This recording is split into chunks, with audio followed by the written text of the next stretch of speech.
Friends, welcome back to మనీ వంటిల్లు. ఈరోజు మనం సంవత్సరం అంతా నిల్వ ఉండే చింతపండు పేస్ట్ ఎలా తయారు చేసుకోవాలో చూద్దాం.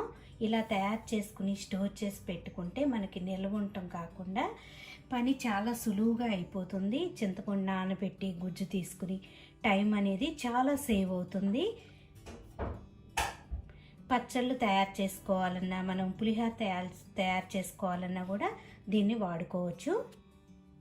ముందు చింతపండుని ఇత్తనాలు, ఈనెలు లాంటివి ఏమీ లేకుండా చిన్న చిన్న ముక్కలుగా ఇలా తీసుకుని విడదీసి ఇలా తీసుకోండి. ఇప్పుడు స్టీల్ గిన్నె లాంటిది ఉంటే అదే బెటరు. కొంచెం పెద్ద సైజు గిన్నె తీసుకోండి. నేను మొత్తం ఇది 1/2 కిలో చింతపండు అండి.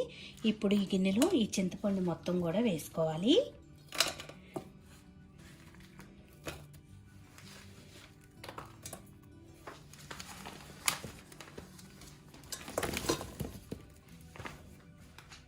ఇలా చింతపండు అంతా వేశాక చింతపండు మునిగేంత వరకు కూడా నీళ్ళను పోసుకోవాలి.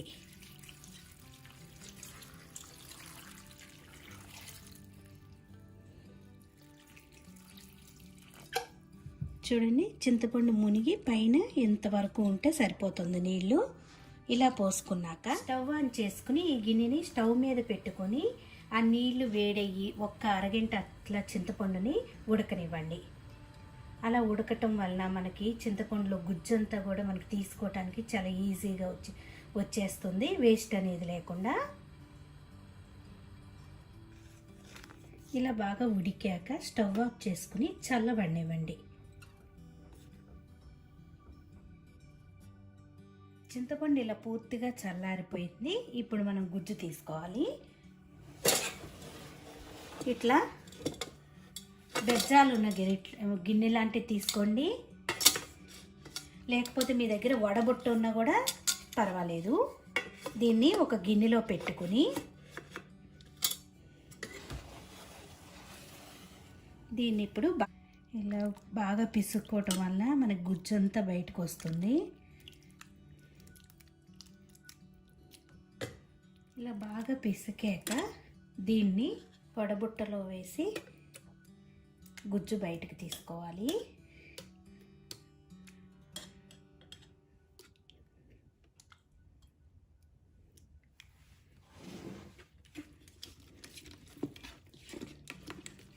ఇలా అనుకుంటే ఆ బెజ్జాల ద్వారా కిందకి మెత్తని గుజ్జు దిగిపోతుంది.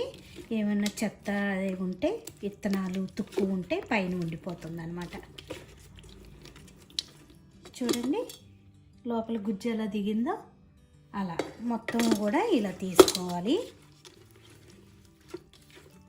గుజ్జంతా తీసుకున్నాము. చూడండి, తుక్కు అనేది పైకి వచ్చేసింది. ఇలా గుజ్జంతా వచ్చింది కదా. ఈ తుక్కుని వేస్ట్ చేయకుండా మనం ఇత్తడి బిందులు, ఇత్తడి వస్తువులు, రాగి వస్తువులు కూడా తోముకోవచ్చు. ఇప్పుడు స్టవ్ ఆన్ చేసుకుని స్టవ్ మీద సగం చింతపండు గుజ్జు ఉండి సగం ఖాళీ ఉండే గిన్నెలో వేసుకుని, మీ దగ్గర స్టీల్ గిన్నె ఉంటే స్టీల్ గిన్నె పెట్టుకోండి. స్టీల్ గిన్నె అవుతేనే కొంచెం ఎక్కువ ఉపయోగంగా ఉంటుంది. అల్యూమినియం గిన్నె కన్నా కూడా స్టీల్ది లేకపోతే అల్యూమినియం గిన్నె కూడా వాడుకోవచ్చు. ఇట్లా సగం ఖాళీ ఉండేట్టు చూసుకోండి. ఇప్పుడు చింతపండు గుజ్జు తీసుకునేటప్పుడు ఎక్కువ పలసన అవ్వకుండా ఇలా కొంచెం చిక్కదనంగా ఉండేట్టు చూసుకుంటే మనకి తక్కువ టైంలో అది చిక్కబడిపోతుంది. అది పల్సగా చేసుకున్నట్టయితే ఎక్కువ టైము ఉడికించాల్సి వస్తుంది. ఇప్పుడు ఫ్లేమ్ని మీడియం ఫ్లేమ్లో పెట్టుకొని దీనిలో 3 టేబుల్ స్పూన్లు పసుపు వేసుకుందాం.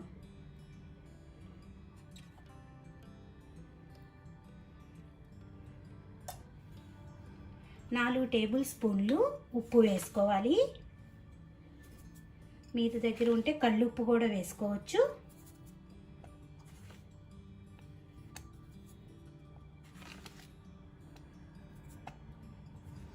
దీనిలో ఇప్పుడు 4 టేబుల్ స్పూన్లు ఆయిల్ వేసుకుందాం.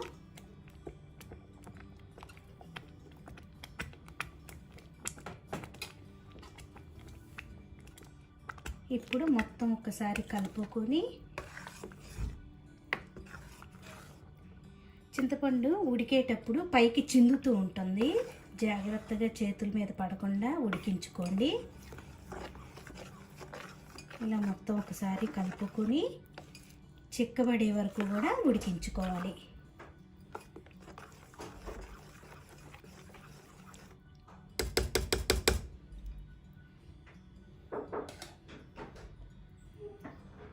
దీనిపైన మూతను పెట్టి ఉడికించుకుందాం.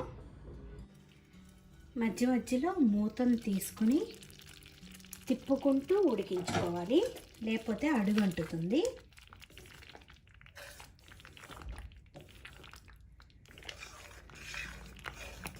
చూడండి, ఇందాకటికన్నా కూడా మనకి చిక్కబడింది కదా.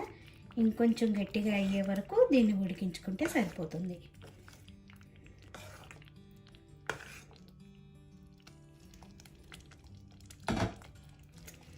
చూడండి, గట్టిగా ఉడికిపోయింది. ఇలా ఉడికితే సరిపోతుంది. మీకు తెలుస్తుంది కదా గట్టిపడింది. ఇప్పుడు దించబోయే ముందు దీనిలో 2 టేబుల్ స్పూన్లు ఆయిల్ వేసుకుందాం.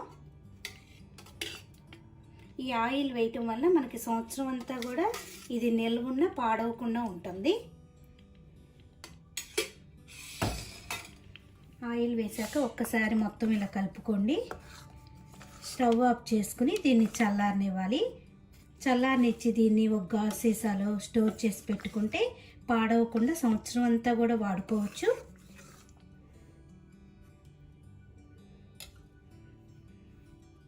పులిహోర తయారు చేసుకోవటానికైనా మనం పచ్చళ్ళు తయారు చేసుకోవటానికి కూడా దీన్ని వాడుకోవచ్చు. ఈజీగా అయిపోయే పని. మీరు కూడా నచ్చితే ఒకసారి ఇలా ట్రై చేసి స్టోర్ చేసి పెట్టుకోండి.